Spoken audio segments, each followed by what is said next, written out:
Oi tong bing beng bung pada bung beng beng. Jadi hari ini kita akan bahas tentang bioaktif. Oke, jadi sebelum gue masuk ke step by step pembahasan cara bikin bioaktif ini kayak gimana, gue akan nanamin dua pola pikir ke kalian dulu ya guys. Ini dua pola pikir harus kalian tanam pakem-pakem di kepala kalian sebelum kalian bikin yang namanya bioaktif. Yang pertama, bioaktif ekosistem yang kalian bikin itu nggak mungkin sebaik atau lebih baik dari ekosistem yang ada di alam guys. Itu udah nggak mungkin, itu udah impossible. Jadi lupakan konsep gue bisa bikin bioaktif sebaik di alam, karena itu tidak mungkin. Ya nggak mungkin, skalanya nggak mungkin lah, pokoknya nggak mungkin terjadi gitu. Kecuali kalian memang piaranya outdoor kayak gue gitu, itu baru ya udah bioaktif alam, memang outdoor alam gitu kan, ya udah. Kalau misalnya di akuarium gini, di tera gini, nggak mungkin lah. Jadi dengan pola pikir pertama ini, dengan faktor pertama ini, dimana kita udah tahu nggak mungkin sebaik di alam, berarti kandang bioaktif yang kalian bikin itu nggak mungkin lepas dari maintenance. Jadi nggak mungkin lepas dari yang namanya perawatan guys. Kalian tuh pasti akan terus merawat gitu, kalian rapi-rapin, kalian ya ada aja lah yang harus kalian benerin misalnya, atau nggak kalian bersihin tainya karena support kelasnya nggak kuat ngangkat, nggak kuat ngurai nya gitu loh. Ya pokoknya itu kalian harus tanam di pikiran kalian, baru kita bisa masuk ke step by step gimana cara bikin bioaktif gitu ya. Nah oke, jadi pola pikirnya udah gue tanemin ke kalian semua. Sekarang tinggal gue ajarin kalian cara bikin bioaktif step by step gitu ya. Oke, jadi kita langsung aja praktek lapangan. Nah oke guys, jadi untuk praktek kali ini gue akan jelasin menggunakan ini vivariumnya kadal duri ya, terrarium ini. Nah oke guys, jadi step pertama sebelum kalian tuh bikin bioaktif, kalian tuh pertama pikirkan kalian tuh mau piara apa di bioaktifnya gitu loh. Itu dulu, binatang apa dulu, jangan sembrono gitu loh, jangan asal bikin. Jadi binatang apa, untuk binatang apa, karena setiap hewan tuh keperluannya beda-beda guys. Contohnya kayak ini kadal duri itu sama salva keperluannya beda, dan kadal duri sama torto tuh keperluannya beda. Jadi nggak bisa kalian samakan semua, nggak bisa kalian pukul rata. Nah jadi binatang apa dulu dan kebutuhan binatangnya itu apa. Nah gua akan contohin pakai kadal duri di sini. Pertama, kadal duri itu butuh lembab, tapi mereka tuh nggak boleh becek, nggak boleh genang. Nah makanya gue bikin yang namanya ini. Tuh, kelihatan nggak sih?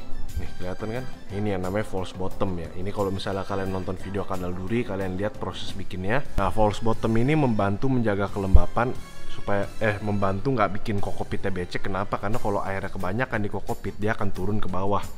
Karena di sini ada rongga yang gede buat air gitu loh. Jadi mereka akan genang di bawah gitu loh.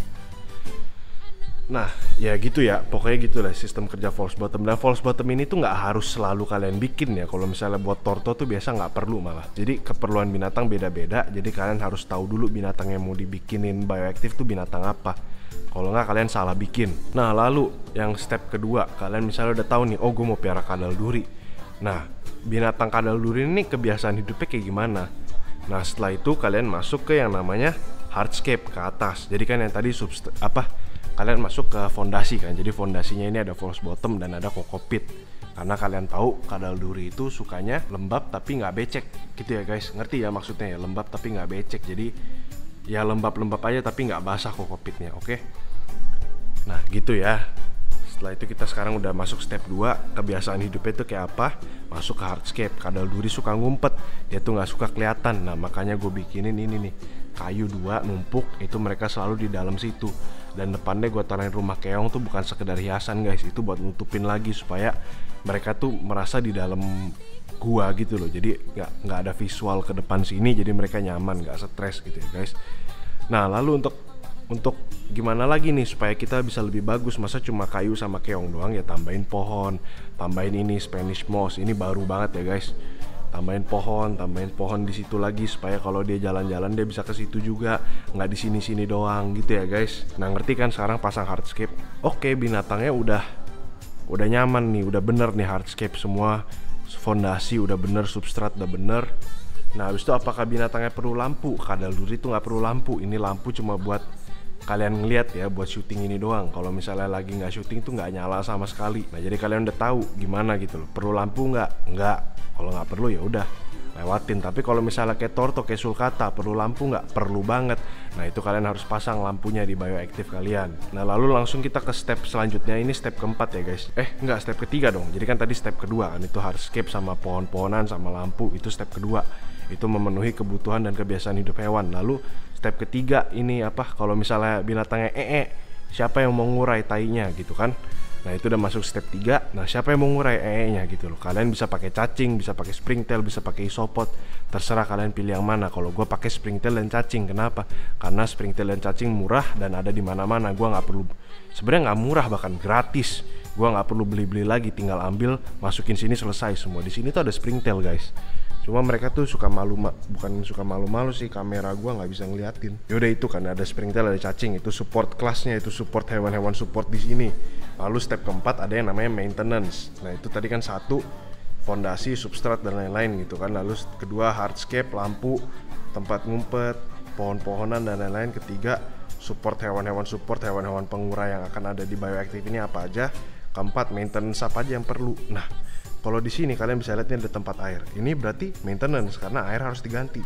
Ini tempat makan harus diisi terus. Nah itulah maintenance yang ada di di terrarium kadal duri ini saat ini gitu loh. Sama ada satu lagi yang gue lakukan setiap hari. Nih spray. Gue nggak akan spray sekarang karena tadi gue udah spray terus dari siang.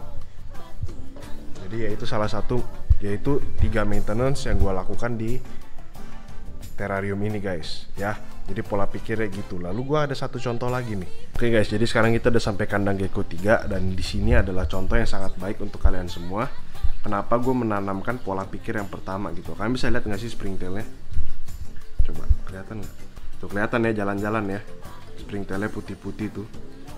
Ya pokoknya yang putih-putih jalan-jalan itu springtail guys. Nah ini adalah salah satu contoh dimana ketika bioactive kalian tuh sudah kelas support hewan-hewan support atau hewan-hewan support kelasnya itu udah nggak sanggup guys menahan mengurusi semua, yaitu kotoran-kotoran yang dihasilkan gecko kalian. Kamu nih makannya kebanyakan. Tuh ini baru diisi udah habis guys, lihat. Ini baru gue isi tadi sore udah habis. Makanya beraknya banyak dia. Ini kamu ngapain di sini-sini? Udah pokoknya ini salah satu contoh ketika bioactive kalian tuh udah nggak kuat gitu loh. Sistem bioactive kalian yang kalian bikin itu nggak kuat. Ini salah satu contoh terbaik yang bisa gue berikan kepada kalian saat ini, dimana bukan contoh sebenarnya, ini adalah salah satu bukti terbaik yang bisa gue berikan kepada kalian kalau yang namanya ekosistem buatan itu tidak mungkin sebaik ekosistem alami.